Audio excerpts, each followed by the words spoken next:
네, 정규장은 마감했지만 시간의 단일감이 활발하게 이뤄지고 있고요. 장 마감 이후에도 공시들 계속해서 쏟아져 나오고 있습니다. 방금 전에 들어온 소식인데요. 이 네이버 소식입니다. 보통주 16,000주가량 소각 결정했다라는 소식 전해졌는데요. 내일 시장에 어떤 영향이 있을지 체크해 보시면 좋을 것 같습니다. 자, 시간의 거래 이 두 분과 함께 이야기 나눠보도록 할 텐데요. 자, 오늘은 하창원 본부장 그리고 이성웅 이사 나와주셨습니다. 두 분 어서 오세요. 네, 장 마감하고도 이슈들 굉장히 많이 나왔습니다. 셀트리온 그룹주 이야기부터 먼저 해봐야 될 것 같은데요. 네, 셀트리온과 셀트리온 제약의 합병 절차가 본격화되고 있습니다. 합병 추진 여부 특별위원회가 오늘 설립됐다고 하는데요. 현재 시간의 거래에서는 엇갈리는 움직임 보여주고 있습니다.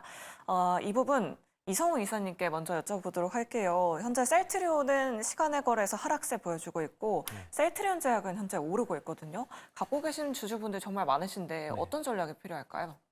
셀트리온 그룹이 최종적으로 네. 합병하게 되는 구조고요. 그랬을 때 부정일 수는 없습니다. 좀 깔끔하게 긍정이라는 말씀을 드릴 수 있겠고, 설문조사 통해서 반대가 많으면 당연히 합병이 진행이 안 되겠죠. 그런데 합병 비율 측면에서 고려를 해봐야 되겠지만, 그래도 합병에 대한 진행 가능성이 개인적으로는 높다라고 생각을 해봅니다. 그랬을 때는 셀트리온 제약에게 더 유리한 구조고요. 셀트리온에게는 불리하다는 생각은 안 듭니다. 그렇다 보니까 저는 두 측에 다 긍정이라는 말씀을 드리겠습니다. 네, 알겠습니다. 셀트리온 그룹주 한번 짚어봤고요. 숲도 한번 이야기 나눠보도록 할게요. 현재 시간의 거래에서 상승세 보여주고 있는데요. 오늘 실적 발표가 있었죠. 하창원 본부장님께 한번 여쭤보도록 할게요. 숲, 오늘 급락세 보여줬는데 시간에서는 그래도 좀 상승세 보여주고 있어요. 그동안 증권가에서도 긍정적인 리포트들 많이 나오긴 했었는데 네. 오늘 급락의 이유는 뭘까요?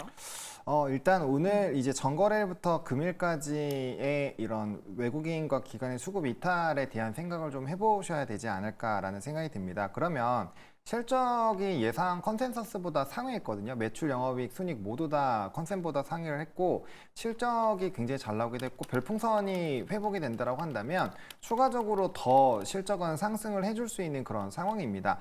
근데 그럼에도 불구하고 빠졌다라는 것은 IR 부분에서의 좀 외국인 기관의 기대감을 좀 못 미치는 그러한 좀 뭔가 내용이 나왔다라고 보여주고 있는데 제가 개인적으로 봤을 때는 내수 쪽으로 치중이 되는 그런 사업의 내용들이 이제 외국인과 기관에 좀 실망을 끌어낸 것이 아닌가라고 보고 있거든요. 왜냐면 이 수업 자체가 이 글로벌적인 진출 관련된 기대감이 상당히 좀 있었던 상황인데 IR 내용 기준으로 보면은 좀 내수에 치중되는 내용으로 가고 있거든요. 그러면 해당 부분에서의 좀 시장 성장 캐파는 제한적일 수밖에 없는 거고 별풍선이 좋아지는 부분에서의 결과가 나오더라도 사실상 상당히 좀 제한된다라고 볼 수가 있거든요.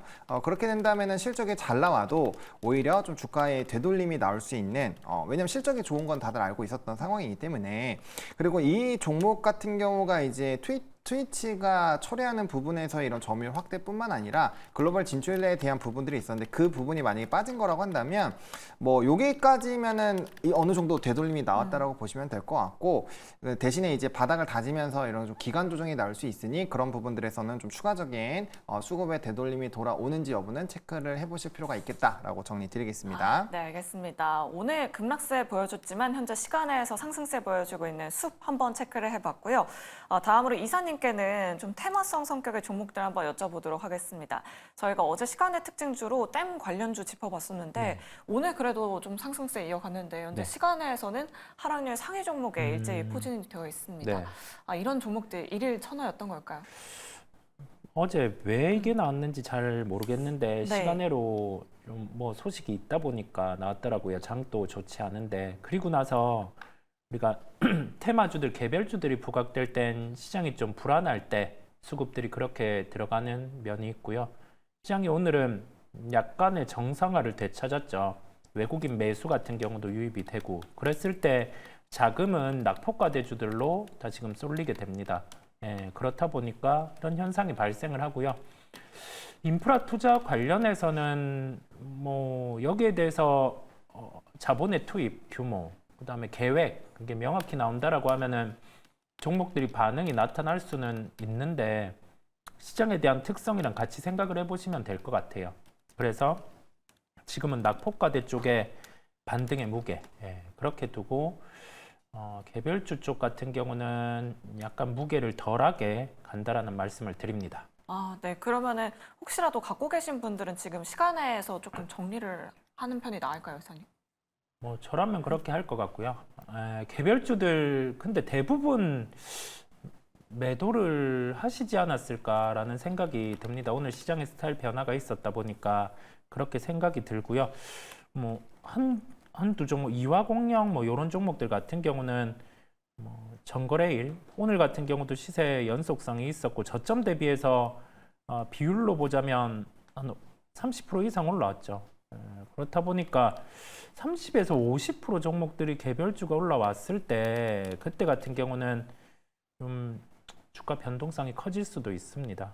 그래서 그 점을 감안해서 매매를 좀 해주시는 그런 대응을 열어둡니다. 네, 알겠습니다. 이렇게 댐 관련주들까지 짚어봤습니다. 저희 정정보도 하나 해야 할 것 같습니다. 네이버에 소각 공시가 있었는데요. 네이버는 보통주 160만 주가량 규모의 주식 소각 결정했다고 공시했고요. 소각 예정 금액은 2,800억 원 규모입니다. 소각 예정일은 2024년 8월 7일이라는 점 다시 한번 확인해 보시면 좋을 것 같고요. 네, 네이버의 주가 움직임도 확인해 보시면 좋을 것 같습니다.